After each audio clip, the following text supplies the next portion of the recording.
Hi everybody, thanks for coming. Today we'll talk about some Web2 to Web3 security. I'm Maya and not Chaim. So Chaim was supposed to be here originally, but you'll have fun with me anyway. Yeah, okay. Start over. So I said I'm Maya and not Chaim. I hope you'll have fun anyway. We'll talk about Web2 to Web3 security. We'll talk about what this means. So let's talk about the framework. We guard millions, if not billions of dollars in Web3 protocols. We know they consistently get hacked. People lose their money, obviously. And Web3 developers have been a prime target of how to get into these hacks. We'll discuss this a bit later. And we'll talk about some attack trends. So when I was getting originally into blockchains, this was a while ago, and we were talking about blockchain security. Initially, it was the security of the protocol itself, and then very quickly, it became security in the Web3 domain, or specifically smart contracts, and smart contracts were continuously getting hacked. And this was kind of the Wild West, but we got better as a community. So we started developing standards as to how we address this type of threats. But Web2 threats that are continuously addressed by off-chain entities guarding money, such as banks, financial institutions, they are very on top of security and Web2 security. However, this doesn't always translate to Web2 security in Web3-focused companies. So we'll talk about that. We'll talk about specific examples of this, and we'll talk about how we can do better. So, yeah. So this is a nice chart taken from data from Rect on the recent few years, the trends in attacks and the losses in the crypto world. So we can see that until recently, more money was getting lost to Web3 exploits. And this sits with what we know, right? There were a ton of smart contracts hacks, bugs in multi-sig smart contracts. But we have gotten together, and there's now standards for how we implement certain functionalities on blockchains.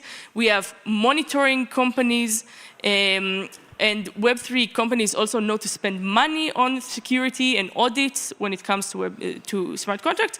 And even though exploits are still growing in volume, the theme has now changed, and actually Web2 losses, meaning hacks due to not investing enough in Web2 security, have now surpassed Web3 hacks in losses in volume and in dollar amounts in the past year. So this is quite surprising when you think about the fact that actually there is a long history of protecting against Web2 attacks. So there's a lot of tooling. The world of security in Web2 is far richer, but somehow we are going backwards in the crypto community, losing money to things that other domains are not losing money to, or not as much. Okay, so this is basically what I've said so far. And we're going to talk a little bit about where people are vulnerable in the Web2 world and what we can do about it. So again, in Web3, we now have tooling, we have audits, we have bug bounties, monitoring, and if you don't have these things, then your project tends to not get taken seriously anymore. However, there are many Web3 companies that don't have dedicated full-time employees to security, like regular plain Web2 security, securing your code base, making sure that you have proper education and security for your engineers, making sure that you review PRs, making sure that your dependencies are in order. And this is a thing that just would not fly like with a bank, right? There is no bank in the world, even if it only guards a few $1 million, it doesn't have a security team that monitors everything, basically. And we see this with the WazirX hack, which was a multi-sig compromise that resulted in $230 million losses. There was the Radiant Capital hack also, multi-sigs keys getting leaked because they weren't properly stored, or because of social engineering attacks that just got people to either give access to their devices by running some malicious code, or just by storing them in areas with insufficient security.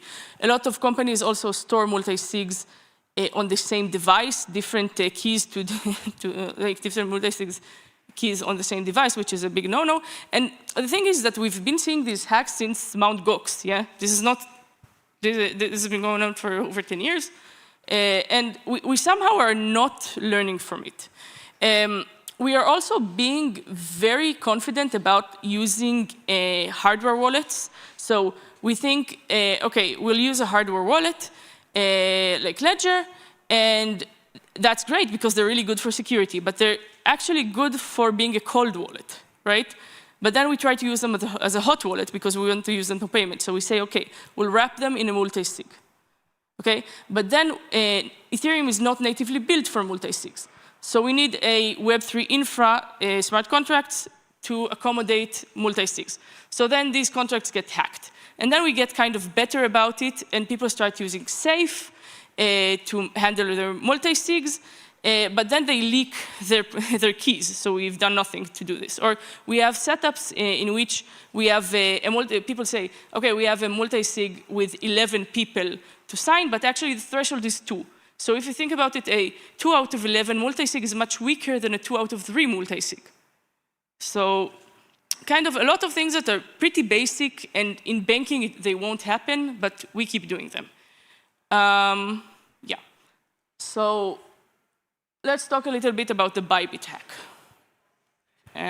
Okay, so the ByBit hack, super famous. Last year, someone went away with $1.4 billion in revenue. Yeah, too loud? Huh? Okay. So $1.4 billion in revenue in seconds. And there was no smart contract compromised here. Again, use of Ledger with Gnosis Safe, and people relying on the fact that Safe is safe. And truly, the smart contracts for Safe are safe. However, there was a lack of attention to Web2 security with the team at Safe. So a few things happened there. So let's kind of talk about what happened in this attack. So it starts with probably, this is not in the slides, so an attempt to access keys to the ByBit multi-sigs directly, which apparently didn't work. Probably they were doing a good job at guarding them. So what these hackers did is go to the source. They said, well, if we can't get the keys for the multi-sig for ByBit, let's go and see if we can control something on the safe end. So what they do is they employ some social engineering, and they hack a Telegram account of someone who is a contact of a developer at Safe. And this developer then gets a Telegram message with some link. He runs the link, he presses the link. This runs some code on his device. So he compromises the computer of one of the engineers at Safe.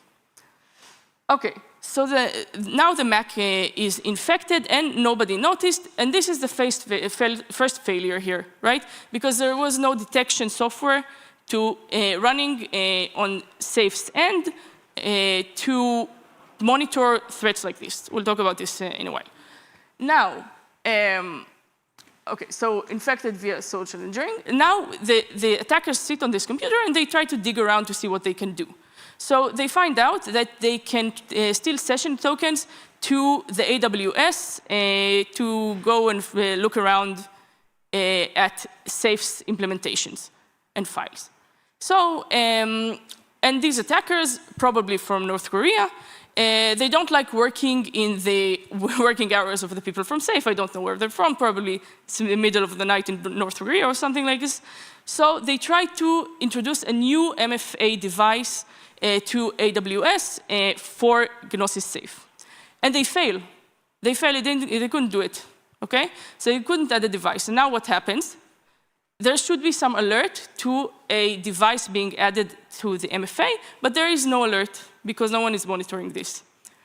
So then, okay, these hackers are like, okay, we can't keep doing this, we'll get discovered, we have to work when this engineer is working. So they sit on his computer, and when the engineer is logged into AWS, they can fish around at AWS. And they get to a bunch of files, including the front end of the safe wallet, like multi-sig.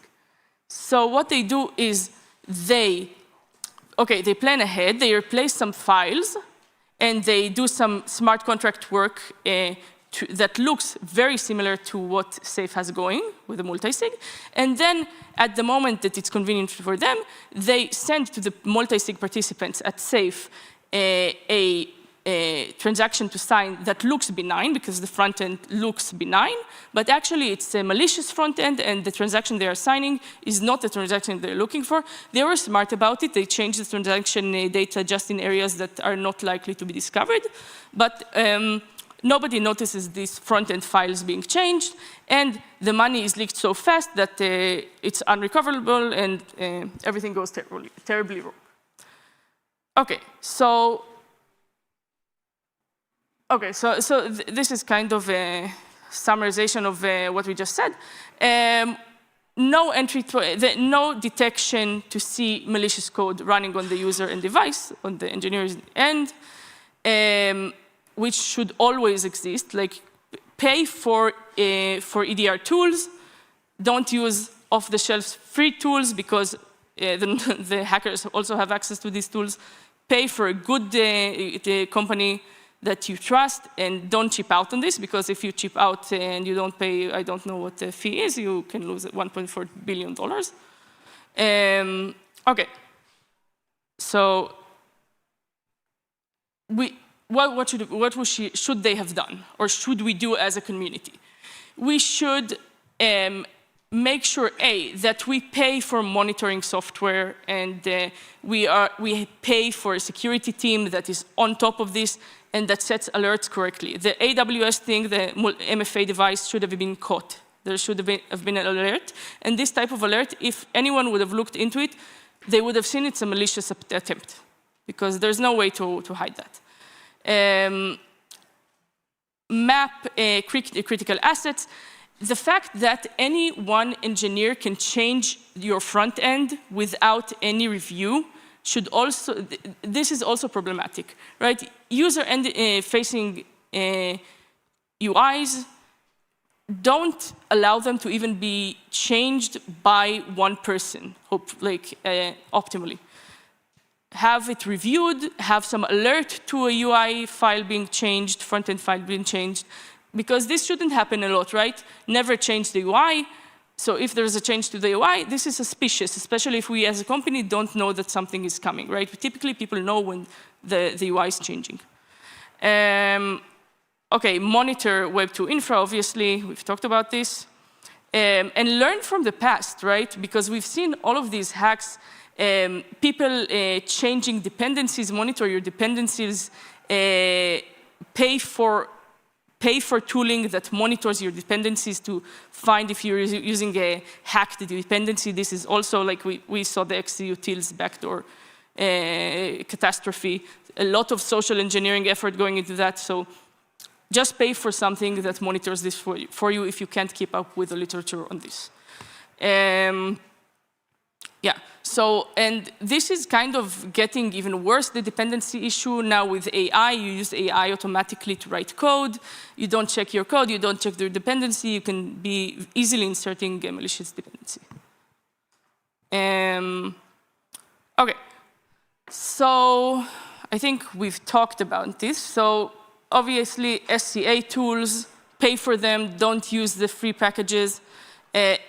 strong MFA. I know it's annoying to get these, like you log in and you have to go to your other device, and sometimes you have a lot of back and forth, but it ultimately saves you from a lot of heartache in the end. Just do it, even though it's annoying. Don't auto-approve PR. So this is big. Like a lot of the hacks that we're seeing, not only in crypto, everywhere, stems from PRs that sometimes use either dependencies that are not trusted, or just malicious actors from outside pushing PRs to your code base that are problematic. So the XZ utils example is a prime example. It's also an extreme example, but this happens all the time.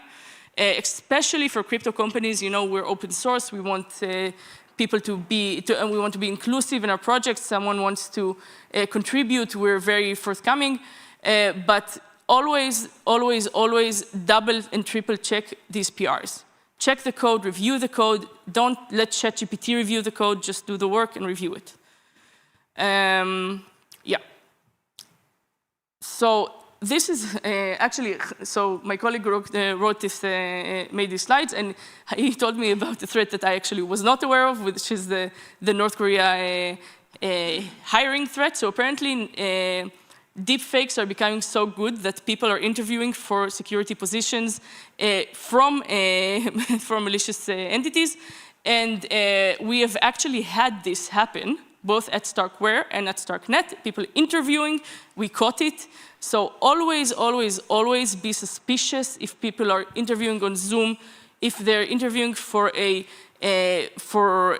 security or privileged position, have them come in personally, pay for the plane ticket even, look at the person, check their credential, look at their social media. Just don't, this is a terrible security hack if this happens. Yeah. So what can we do now? So we've said a lot of things, but let's go systematically, and I'll add a bonus one at the end. So obviously, endpoint detection and response, pay for proper EDR. Pay for it. Don't use the free stuff. Use least privilege principles. Don't have one person that has privileges to everything. Don't have people with privileges to things that don't need privileges to. When you hire someone new, don't automatically give them privileges to everything. Like at Starkware, we have like a 3-month wait period for people to actually have privileges to things that are sensitive, and they only get access if they need it afterwards. PR abuse, again, code review properly. It takes time, it takes work, but it's part of maintaining a safe code base.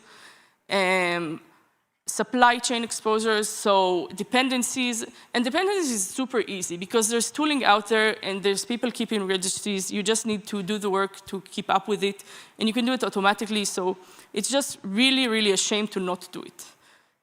Pay some money. Even if you don't pay a full-time employee to do security, which you always should, just pay for this. And obviously, monitor critical infrastructure. People trying to add an MFA device to your AWS, be on top of that.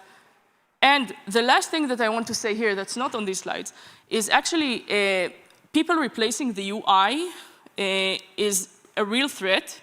And we now have emerging technology to deal with this. So we have client-side proving technologies. People are now starting to prove WASM. You can have provable UI that is verified on the multi-sig signer end that verifies that the correct UI code was executed, front-end code was executed, and then you just cannot do these things anymore. So if you really want to be proactive and security forward, then you can do things like this. There are provers that prove Rust now. People are starting to prove WASM. So this is the future.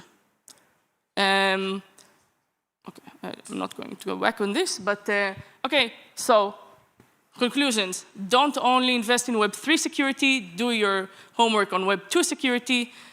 Teach your devs not to click links, right? These social engineering things are so good. They're so good. You're thinking, okay, I'm a security-aware person. This will not happen to me. They are so good. They will hack the Telegram account of someone you know. They'll write a message that resembles this person, and they'll write something super convincing, and you're busy, and your friend asks you to check something out. Like, have EDR in place, have education in place. It's annoying, but it really, really is necessary. Yeah, and don't hire people that are from North Korea and use deepfakes. Yeah, don't do that. Thank you.